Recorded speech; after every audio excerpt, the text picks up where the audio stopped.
Welcome, fellow plebs. My name is Sean, and this is Tribunus Plebis.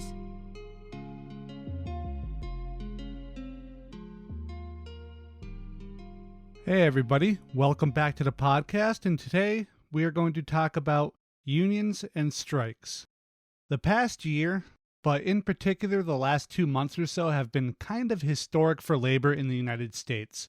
A lot of strikes, a lot of people quitting their jobs. In fact, so many people have quit their jobs that the phenomenon has even earned its own name, the Great Resignation. So this episode, we will talk about the relatively recent upsurge in a more militant and strike-ready labor force here in the States, and we will dive a bit into history and even take a look into some potential future scenarios as well as we ponder unions rising and whether this marks a resurgence of union power or simply marks the death throes of the same. Let's start by talking about unions over the past 5 years or so. Over that time, labor unions have begun to once again flex their muscles and show the American working and professional classes exactly why they are so important to all of our livelihoods. In turn, broad cohorts across the country have started to recognize and approve of the work of these organizations in a way that has not been seen in decades. Let's first flash back to 2019 a little bit, the last year of relative normalcy before the disaster that was the COVID year of 2020. From the relatively simple and the criminally underreported act in 2019 of the Harlan County coal miners' strike, when they struck against the Black Jewel mine after that company declared bankruptcy and refused to pay them their fairly earned wages, right up to the compassionate activism of the Los Angeles teachers' strike of that same year, America saw the rigging and the tilting of the playing field. They understood the absolute need to unite together and exert a strength equal to that of their employers. Or did they? Let's talk a bit about the current attitude towards unions and strikes. We as a country seem to hold two ideas in our heads at the same time here. First, that a handful of recently fired Kentucky miners preventing a train with millions of dollars worth of coal from making its journey as a protest and demand that the coal company that they risked their lives for simply to pay their wages is both righteous and it's also kind of romanticizing of a bygone era. Yet at the same time, we resist the call to unionize in our own places of work. On the one hand, we say, hell yeah, you go get 'em, boys. But on the other hand, the more real to us hand, we say, oh, nah, it's okay. I can do this on my own. I'm a bootstrap grind mindset Billy. And as another point of note just to add on here, the 2019 teacher strikes in Los Angeles and Virginia were nearly universally supported across all aisles. But the overall narrative of the broader concept of unions as corrupt, almost criminal organizations whose, few good points are totally erased by a perception that they are somehow corrupt and that they coddle the laziest and least worthy amongst us. That this characterization is nearly entirely bullshit doesn't seem to bother anyone for some unexplained reason. This has led to something like a deep confusion or disassociation. We demonize unions one day, and then we contribute to the social media fundraisers to help support strikers at Kellogg's or John Deere the next afternoon. This cultural dissonance on this subject is quite stunning to me, and I am left to wonder exactly what accounts for it. On one side of the employer-employee battle, you have those who are currently members of a union. They are typically and obviously vocally pro-union. They understand the concept of solidarity and believe in effectively negotiating and battling against business interests and for their own. They understand the toxicity of inequality and stagnant wages. They understand the brutality of top-down management and at-will employment. They understand that it truly is us, the working class, versus them, the capital class. On the other hand, you have those who oppose unions on a near religious level. They view unions as coercive, collectivist, and even socialist. They believe unions to be protection rackets run by corrupt bosses, which are meant to do nothing but protect the laziest amongst us and provide ne'er-do-wells with no show, no work jobs. Unions to these people do nothing short of destroy not only individual companies, but entire industrial sectors. In the middle of these two extremes lies a large mass of workers and citizens who are largely supportive of unions and their movements, such as strikes and contract negotiations, but leery to join one themselves. When teachers strike, these folks sympathize and do simple, kind things like bringing food to the picket lines, or maybe just making sure that strikers have umbrellas on days when it rains. When they see miners striking against a large multinational, they share supportive messages on social media and maybe even contribute to crowdfunding sites to help alleviate the financial strain that these union members feel as they are on strike. Hell, they often even contribute to boycotts and stop buying products produced in these plants. Yet when organizing comes up at their place of work, they are reticent not just to join, but to even discuss the matter. And more often than not, what this reticence comes down to is fear. Fear of being fired simply for talking about organizing a union, let alone actually participating. And now, before we get to 2021 and the current wave of strikes, I want to put a little bit of historical context here. Now, this won't be, super detailed and granular, but I think it is going to give us a good idea of where we are right now and where we've been. Unions falling. There is well-documented evidence that shows that high rates of unionization lead to, or are at least strongly correlated to, higher wages. These generous benefits, improved working conditions, and better all-around living conditions. There is also plenty of evidence that unions contribute to steady economic growth for countries as a whole. Not only that, but unionizing also helps to reel in runaway wage and wealth inequality, both by raising wages and benefits for labor, and also for actually helping connect wages to value produced. So in the 1970s, union rates were about 30%. In the 1980s, it fell to 20%. Right now, the union rate is staggeringly low at a meager 10%. This coincides perfectly with the rapid rise of inequality, the flattening of real wages, the bifurcation of productivity and wage growth, and the breakdown of both the traditional concept of careers and the ability of workers to retire at a reasonable age, if at all. All of this being true, what the hell is going on? Why are so many workers not joining unions? Why are so many unions losing members and failing to certify new bargaining units? One of the simplest and most straightforward answers is summed up in one word: lobbyists. People get hung up here, but the issue goes much deeper and much further back in time. Let's take a look at the past. First, I want to make a historical comparison. The last time the top 10% was vacuuming profits and driving inequality as bad as it is today was in the early 1900s. At the same time, union representation was around 10%, which is exactly where it sits right now. Of course, the excesses of the capitalist class crushing the working class during the early 1900s, it led directly and inexorably into the Great Depression. Let me repeat that. The last time today's conditions of low unionization and massive wealth inequality existed, the economy of the United States was driven directly into the Great Depression. We are in the 1920s, to use a historical marker, as I record this. This is not good. Now let's fast forward past the actual Depression and head to 1935 and the passing of the National Labor Relations Act of 1935, which is usually referred to as the Wagner Act, named after its primary author, and I will use that much shorter name from here on out. The Wagner Act fully legitimized unions by guaranteeing the right of private sector employees to organize into unions, collectively bargain, and even to strike. The primary purpose of the act was to essentially level the playing field of bargaining power between capital and labor by making it fully legal to organize. Because up to this point, it was often pointedly not legal to collectively bargain, at least for workers. Because the corporations were most definitely collectively bargaining against us. They understood the power of standing together. Additionally, the Wagner Act established the National Labor Relations Board, which is charged with prosecuting violations of labor law, as well as running the process of elections used to establish unions.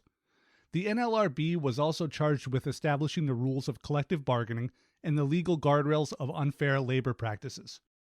The NLRB itself has a checkered history, but I'm going to pass on that for now and keep moving and not turn this into a 2-hour episode. But the NLRB has not always been great, but I think its establishment was largely a very good thing.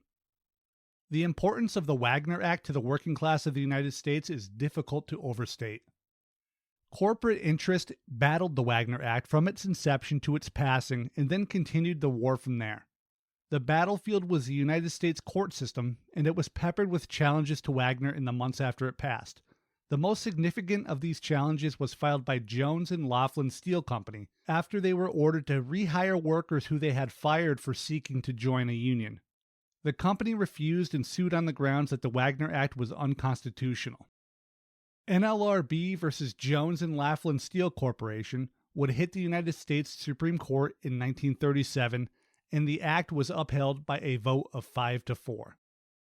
Chief Justice Charles Evan Hughes, in his majority opinion, would write in part, quote, "The statute goes no further than to safeguard the right of employees to self-organization and to select representatives of their own choosing for collective bargaining or other mutual protection without restraint or coercion by the employer. This is a fundamental right.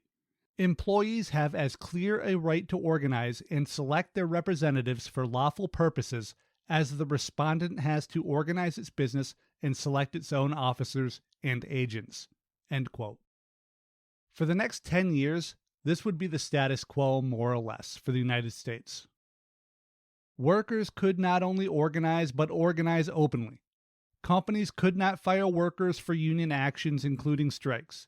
And all the while, corporate money waged a constant, open war on both unionization itself and the Wagner Act. It took a full decade of steady, unrelenting pressure from the industrialists before they landed a devastating blow to labor and kicked a leg out from this new, fragile normalcy and sent it to teetering. 12 years after the passing of the Wagner Act, and 10 years after the historic Jones and Laughlin decision in the Supreme Court, Congress passed the Labor Management Relations Act of 1947, which came to be better known as the Taft-Hartley Act. The negative effects of Taft-Hartley are as devastating to organized labor as they are numerous. This is a partial list of things that Taft-Hartley banned: jurisdictional strikes, closed shops, campaign contributions, wildcat strikes, communists. Remember, this was, during the Red Scare. All leadership of the union were required to declare in writing that they were not communists or seeking to overthrow the government of the United States. As silly as that sounds today, this was the law. It also banned strikes by federal employees and mass picketing. And it restricted severely strikes in general, and removed supervisors from Wagner Act protections, and it restricted secondary strikes. But it did grant some things too. It allowed employers to actively oppose unionization, so long as they do not threaten employees for organizing or promise incentives for not organizing. The NLRB, the National Labor Relations Board, the rules that govern it, were altered to be more favorable to employers. Jurisdictions, states, counties, cities, and so on, they had the ability to create right-to-work laws, and we're going to talk a little bit more about those in a bit. But I think it's important to note here that unions enjoyed tremendous growth and success after the passing of Wagner and through World War II. It was after the war that the corporate lobby, such as it existed at the time, began to put immense pressure on their representatives to pass the union-busting Taft-Hartley Act. The passing of Taft-Hartley was nothing less than a hammer blow to another important aspect of labor organization of the time, Operation Dixie. Operation Dixie was organized and launched by the Congress of Industrial Organizations, the CIO, and it was an effort to unionize the southern states along the plantation, textile, and Bible belts. In all, the effort encompassed 12 of the southern states with the goal of raising wages by consolidating with the far more successful northern union contracts, and also attempting to trigger a drift from the conservative politics of the time. The campaign met with many roadblocks. the largest and most pervasive of which was both the interpersonal and governmentally codified racism of the Jim Crow segregated South. With segregation and general racism so set in the culture of the area, organizers had a very difficult time coalescing any sort of real solidarity across racial lines. This issue was only exacerbated by the passing of Taft-Hartley, and the 1947 bill effectively killed the last massive union drive in the southern states. Sadly, the anti-union Southerners actually used the racial divide to their advantage and stoked racist hatred in mobs to help sway opinions. The southern United States has continued to maintain its presence as a low-wage, low-union stronghold of conservative politics and used its state-level right-to-work laws to firewall themselves from collective bargaining. This firewalling has allowed the South to become a sort of sword of Damocles which northern business interests dangled over the heads of their workers, both unionized and not, by either threatening to move south or simply doing so if they saw fit. The town I grew up in actually suffered this fate. There were 4 very large employers when my parents moved in, and by the time I was in grade school, 3 of them had moved south and the other one was about half the size it started from, the other half having moved to Mexico.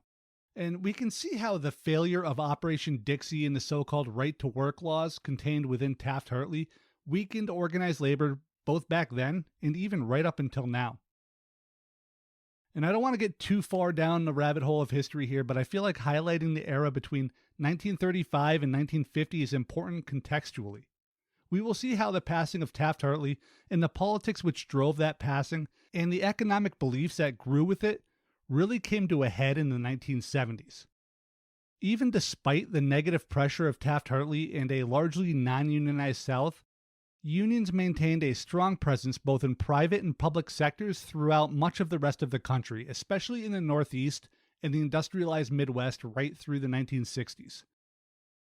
A slow decline of unionization began in the late 60s and it continued through the mid-70s when the brakes began to smoke and the slide worsened. Here's the thing though about Taft-Hartley. It wasn't merely an effort to make things a little more fair between capital and labor, as its supporters suggested. Rather, it was passed with the direct and purposeful intention of crippling organized labor. We need to remember this. Meanwhile, at Mont Pelerin, from around 1920 and on, in a slow and steady climb, a group of economists came to wield great influence over business titans, lawmakers, and eventually culture itself. It began with the Austrian schoolers, men like Ludwig von Mises and Friedrich Hayek. It spread to the Chicago school folks via James Buchanan, Milton Friedman, and Thomas Sowell. And it went on from there with George Mason University being another hotbed for these kooks.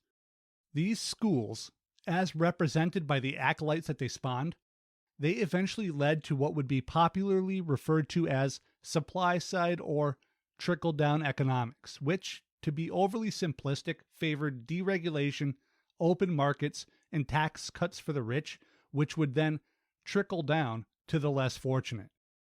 And these ideas were a huge portion of President Ronald Reagan's Reaganomics policy ideas of the 1980s, just in case you wanted an example of, what was going on. The ideas of these economists would solidify and their power would begin to peak during the 1970s, after decades of pumping out collegiate acolytes where they would wield influence of such power that it was almost a religion for many on the political right. The decade of the 1970s brought with it another major issue, stagflation. A combination of stagflation, high gasoline prices, and high interest rates gave right-wing politicians an excuse to help turn the public against supposedly big government, higher marginal tax rates, the Fed, and most importantly for this episode, unions. The failures of the Nixon administration to curb stagflation, basically meaning concurrent high unemployment, recession, and inflation, set the stage, and the conservative neoliberal backlash was swift and concerted. It was also very effective. The conservative lobby saw their opportunity and pounced. They immediately began disparaging organized labor, the public safety nets, and most crassly, minority communities. In the run-up to the 1980 presidential elections, these same conservatives found their man, Ronald Reagan. And who else but this racist mayonnaise-brained dork could it have been? Into this cultural moment, to bring this back directly to labor, stepped the Professional Air Traffic Controllers Organization, PATCO, which was the union for air traffic controllers. In February of 1981, PATCO began negotiating a new contract with the Federal Aviation Administration. The negotiations stalled as the two sides were very far apart on multiple issues, and on August 3, 1981, PATCO declared a strike and walked off the job. By noon, President Reagan gave the union 48 hours to get back on the job. The union refused the call to return and remained on strike. So on August 5, 1981, President Reagan summarily fired the entirety of the 11,345 air traffic controllers who remained on strike. PATCO itself was dissolved shortly after. This mass firing was, almost literally, the moment which is most responsible for the breaking of the back of unionization in the United States. And I don't think that this is hyperbole. This extremely hardline stance by the government towards striking workers gave private corporations an immense amount of confidence to simply refuse to negotiate with unions and simply replace any striking workers with replacements. The fear of the NLRB was almost completely excised from the C-suite in Wall Street. As the sheer number of labor strikes rapidly and steeply declined across the country, the ability to exert power quickly shifted heavily to the side of corporations and further eroded the union base. While the PATCO strike and firing provided corporate America with cover to ignore, abuse, and fire unionized workers, it also carried with it an implicit threat that unions better be very careful. The firings were used to set an example for militant unions. Your workers strike, they will be replaced. Your workers strike, the union itself will be killed. The aftermath of these events in 1981 were devastating to labor. Strikes all across the country, across all sectors, plummeted at a staggering rate. To make a comparison, in 1970, there were over 380 major strikes or lockouts in the U.S. By 1980, the number had dropped to under 200. In 1999, it fell to 17. And in 2010, there were only 11. Strikes, even deadlocked or unsuccessful ones, encourage solidarity of union workers as well as solidarity and support of those workers from the outside. The visual of union workers on strike, sometimes for weeks on end, and then walking back into their place of work to punch in on a new contract, it shows other workers and unions what is possible and encourages them to be willing to strike themselves if it is needed. Unions had been stripped of their single most militant and effective weapon. They were left both declawed and defanged in the face of corporate jackals recently unfettered by President Reagan's swift sword. Fast forward to 2018 and we have the Supreme Court ruling in favor of Janus in the Janus versus AFSCME case. The ruling declared that unions cannot collect fair share fees from workers who choose not to join a union in a unionized workplace. The judgment was based on what I'd call a rather spurious interpretation of the First Amendment, but nevertheless it remained the law of the land for the foreseeable future. The Janus ruling kicked yet another leg from organized labor, leaving it staggering as well as declawed and defunded. As bad as things got for unions during the dark times of the 1980s and 1990s and early 2000s, there have been some recent inroads and successes. Let's take one quick look back to 2018 and 2019, like I mentioned at the start of the episode, and think about why that relative trickle of strikes never turned into like an October surge like we are seeing forming today, but rather stayed a sort of, lapping at the shoreline sort of situation, and then we will move into 2021. I mentioned before the Los Angeles teacher strike. Teacher strikes in general are incredibly illustrative of the internal contradictions that, we in this nation tend to hold regarding unions and strikes. Teachers are interwoven so intrinsically into the community that any insult or, hardship which comes at them, it's felt by many others. Many of these teachers will have 30 or more students per class and might see, well over 100 individual students per day, every day. Many have been working at the same school or within the same school system for many years or even decades. Parents of children who are currently in a teacher's classroom may have been taught by that same teacher 20 or more years ago. Teachers are the community in ways that most of us can't even really imagine. This gives both their strike and their story an incredible amount of raw emotion, power, and strength. When teachers are unpaid and when schools are underfunded, understaffed, and just generally debased for political reasons, the entire community suffers both in the short and long terms. While the LA teacher strike was massive and captured the attention of the nation, another previous strike was even more important in some ways. In 2018, West Virginia teachers struck. Citing low wages and ballooning healthcare costs, the West Virginia teachers walked off the job on February 22nd and effectively shut down all 55 school districts in the state. In the end, the teachers got a 5% pay increase, and they had rejected a 2% increase before the strike, but got no concessions on the cost of health insurance. In this West Virginia strike, it influenced a bunch of strikes that had taken place afterwards. In Oklahoma, LA, the strikes in Chicago, it was super important and informative of other teachers' unions. However, we can also say that the same things that make teacher strikes so effective and so popularly supported also make them less than stellar conduits to further actions outside of other teacher strikes. They're simply too local. There's nothing to boycott, really, no real lines to cross for the most part. They don't usually resonate in the same way that a strike at, say, a national brand like Nabisco or Frito-Lay might. We have to add here as well that they don't often make national news. Anyway, the results of the strikes, or whether they seeped into pop culture or not, were not, in and of themselves, the most important thing in a very broad sense. The strike itself, that a group of workers would walk out of work and maintain an illegal wildcat strike, was the culturally significant event, at least within organized labor itself.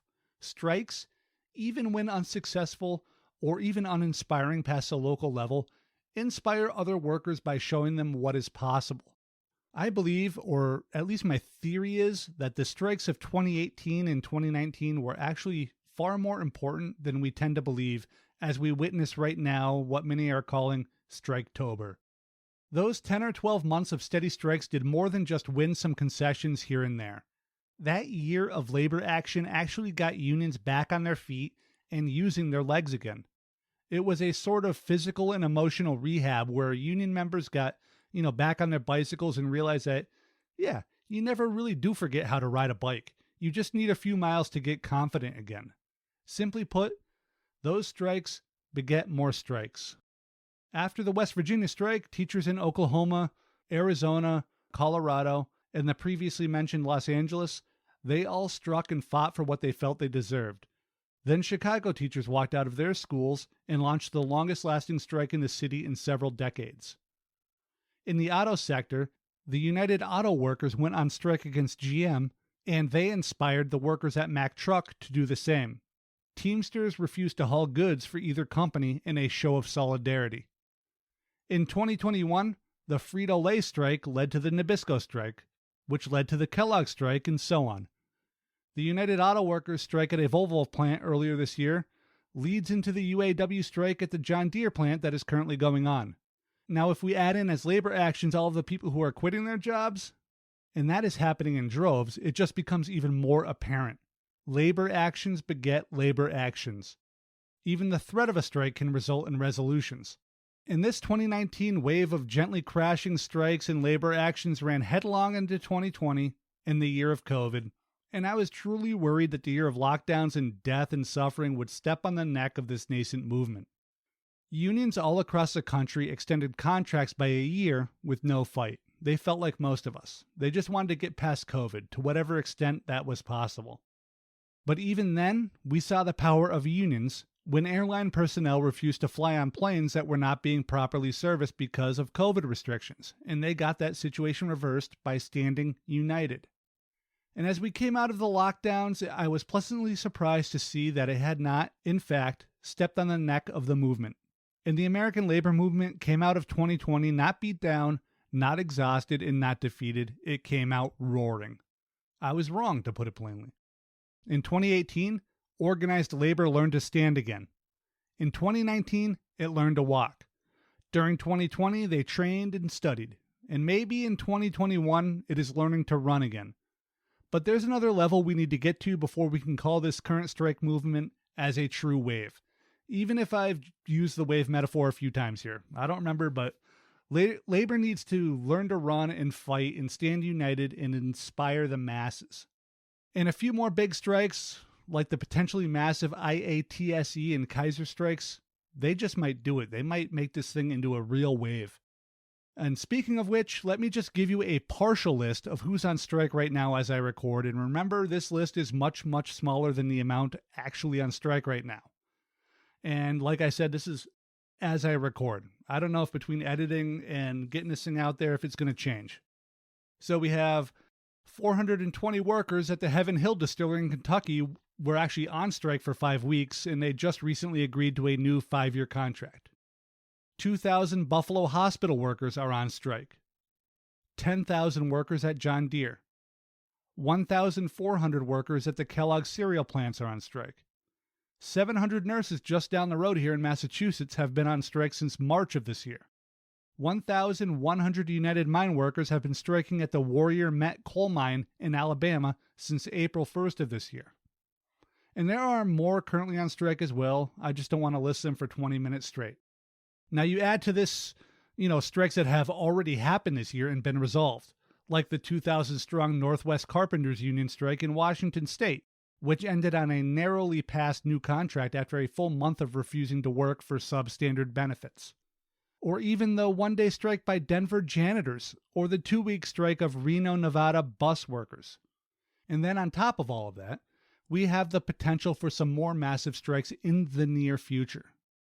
We have a little over 60,000 IATSE union members, a union representing showbiz workers, which has voted to go on strike, only to be presented with a potential contract on the eve of that strike, which was put on hold. Now, I happen to be privileged enough to have briefly talked to a member of the IATSE who is active in the union, and he sounded pretty sure that this potential contract will be voted down in the coming weeks, which would trigger these 60,000 workers to withhold their labor and possibly strike. And we have over 37,000 Kaiser healthcare workers on the West Coast who have voted to authorize a strike, but have, at least as I record this, stayed at the negotiating table trying to hammer out a new contract. The film industry and Kaiser Health have about 100,000 workers on the precipice of massive strikes. This is incredibly important. Okay, so that's a big long list I just gave you, and it's literally just a small fraction of the number of people on strike. I just tried to hit some highlights as I went through them. And maybe I should mention real quickly again the Nabisco and Frito-Lay strikes from earlier in the year as well. They had, I think it was about 1,000 and 500 or 600 workers respectively, if I remember that correctly. So all in all, there are currently something like 100,000 workers on strike right now, all across the country. Some big and some small. So that's the list. We'll stick with all of that, even as we know that there are more strikes ongoing, and more that have happened this year, and more that are likely to come as we move forward. What you might notice on that list is that I didn't mention specifics of why these different groups are going on strike. This is for really 2 reasons. One is that they tend to be very similar. Workplace safety, hours, scheduling, understaffing, pension issues, retirement ages, pay issues, and so on. Some, of course, are unique. Nurses often strike because they are concerned for patient safety related to understaffing, for example.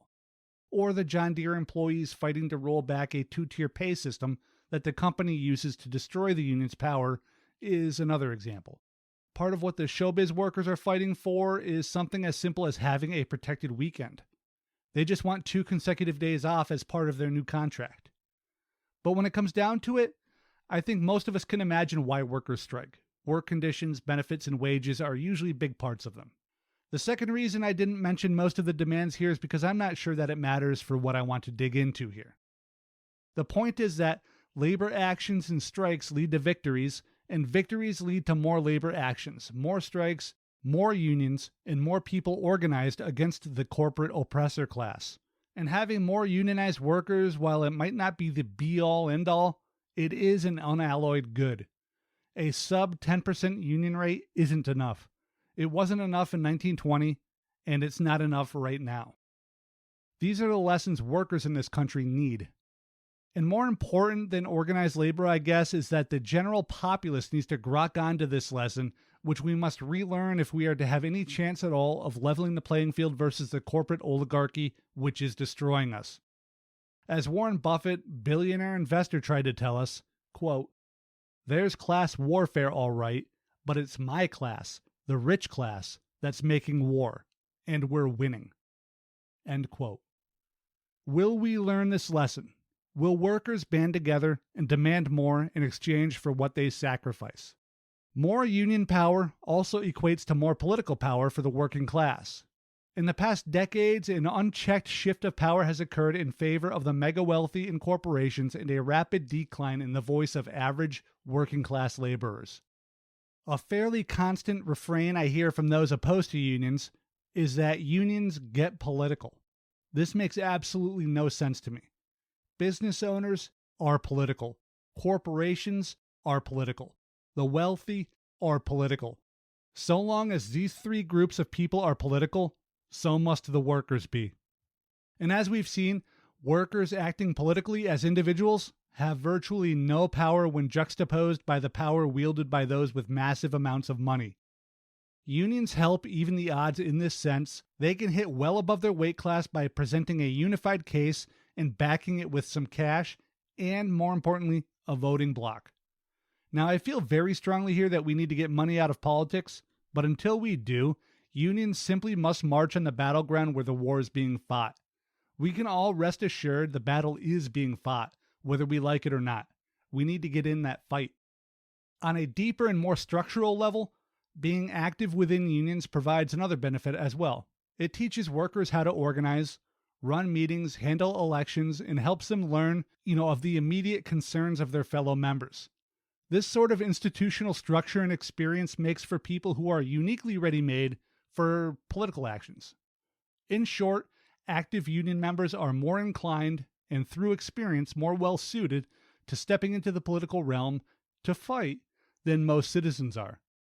So long as horrendous Supreme Court decisions in cases like the previously mentioned Janus case or the Citizens United case, where corporations were ruled to be people and money was said to be speech, the wealthy will have literally billions of more votes and literally billions of times more influence than the lower classes. When we talk about inequality, we simply must recognize unions as a primary force working in favor of lessening it. The data is as clear as it is likely ever to get. Unions decrease inequality. They raise wage floors, yeah, but they also help establish wage ceilings as well. Obviously, wages are not the be-all, end-all of the inequality divide, especially with the super wealthy, but it is important.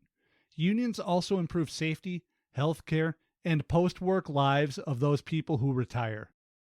Unions have also lent their strong arms to helping lift countless people out of poverty and despair by championing and helping push over the finish line many progressive rules, regulations, bills, and laws. Quote, "The labor movement was the principal force that transformed misery and despair into hope and progress. Out of its bold struggles, economic and social reform gave birth to unemployment insurance, old age pensions, government relief for the destitute, and above all, new wage levels that meant not mere survival, but a tolerable life. The captains of industry did not lead this transformation. They resisted it until they were overcome. When, in the 30s, the wave of union organization crested over our nation, it carried to secure shores not only itself, but the whole society." End quote. Martin Luther King Jr., Illinois AFL-CIO Convention, October of 1965. King was right.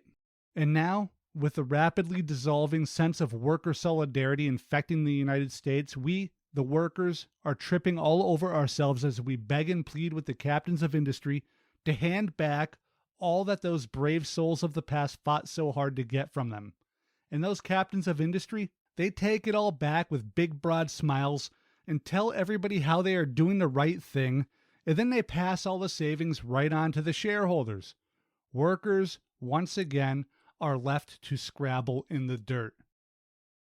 The average worker no longer looks at the solid middle-class income provided by a union job as a potential opportunity to aspire to.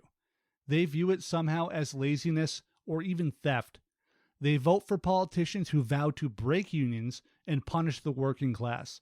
They behave as the proverbial crab in the bucket does by ensuring that as few people escape poverty and wage slavery as possible, rather than unifying and helping each other to greater heights. And here's the problem with that last idea. Eventually, the poor and working class of the country are going to figure this out. They will realize that they have been lied to by politicians, that they've been lied to by the media. The people will be furious and they will rise up. And when they do, it will not be as voters or labor leaders or with union cards. They will rise up with pitchforks and torches, and not for the first time. The origins of the American labor movement are rife with riots and pitched gun battles.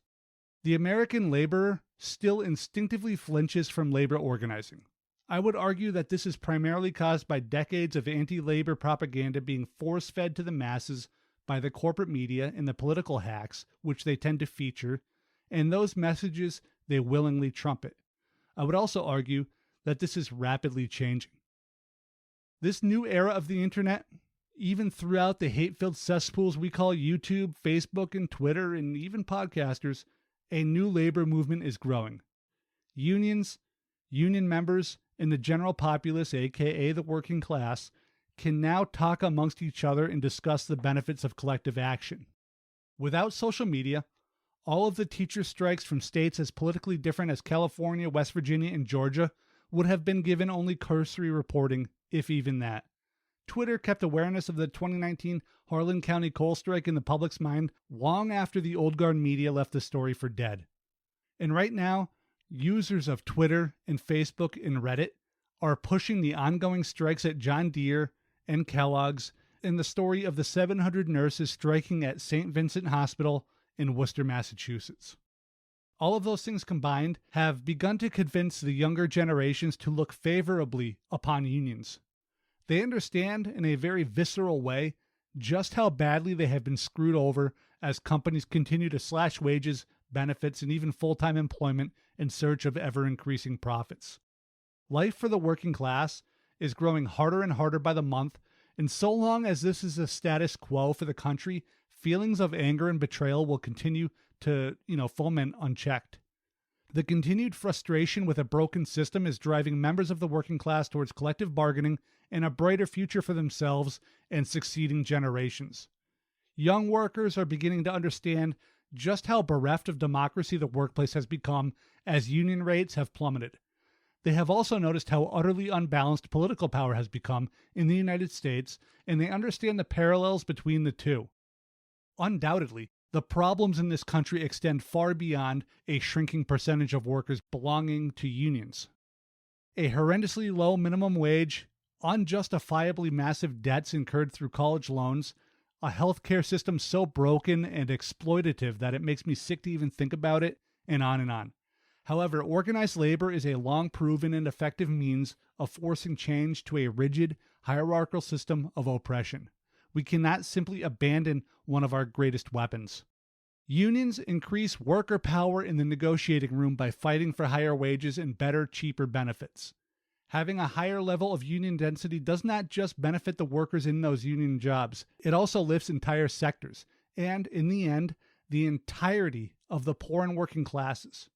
Unions have been responsible for some of the greatest gains made by the lower classes in the history of this country, and they can be one of the foundational strategies stretching into the future. The power of unionizing made itself known where I work. For 20 years, all they did was take. Then we had a union drive. And the drive lost. We didn't get a union. But right after the vote, we did get a $2 an hour raise that we'd been fighting for over 2 years. Even the threat of banding together got us the raise we should have had 2 years back. Being polite and bargaining as individuals only got us told to quit if we don't like it. They would literally say, if you don't like it, don't let the door hit you in the ass on the way out. The ruling classes in this country 100% understand the power that they brandish, and they wield that power with violent efficiency. There is a class war in this country, and it is only being fought by one side, the side being backed by the oligarchy. It is time for the working classes of this country to recognize that they are not only in a war, but a war that they are losing. They must acknowledge the power that they have and what they are capable of if they unite and begin to exert that power in a concerted effort, not just in disconnected random battles. I have faith that they will, but how soon? After all, when an economic system stops providing fair and equitable results to all of society, when the rich get richer and the poor struggle and mire and wealth inequality explodes, we all know what happens. When the current system fails to meet minimum standards and fails to allow the lowest amongst us to provide for themselves in any reasonable sense, and when too many are left too far behind, the system gets changed, and it gets changed quickly and violently every single time without fail. This isn't a threat, it's history. It is also our future if we do not do something in the present. Increasing union coverage cannot be the singular solution that we aim for, but it can be one of a few keystones to a better future. We deserve better. We deserve actual lives and actual happiness and actual fulfillment. We need to stand up for ourselves and not just demand more. We need to fight for and take more. We need to throw off the individualistic bootstrap nonsense that we are constantly bombarded with and recognize that there is power in groups. We can't be a solo worker any longer. We need to be a unified labor. Solidarity for the workers, solidarity for all, solidarity forever. And that, my friends, is the episode. I hope you enjoyed it. If you did, the best thing that you can do to help support a podcast is to rate and review on iTunes. Don't be shy in sharing any episodes you like on social media, Twitter, Facebook, whatever, Instagram. And we also have a YouTube channel, which would be pretty dope if you guys signed up for and subscribed. It's Tribunus Plebis Media. There's a link in the description. Every episode here gets right now there's slideshow videos, but I'm hoping to improve that at some point. And I think that's it, guys. Thank you. I love you all.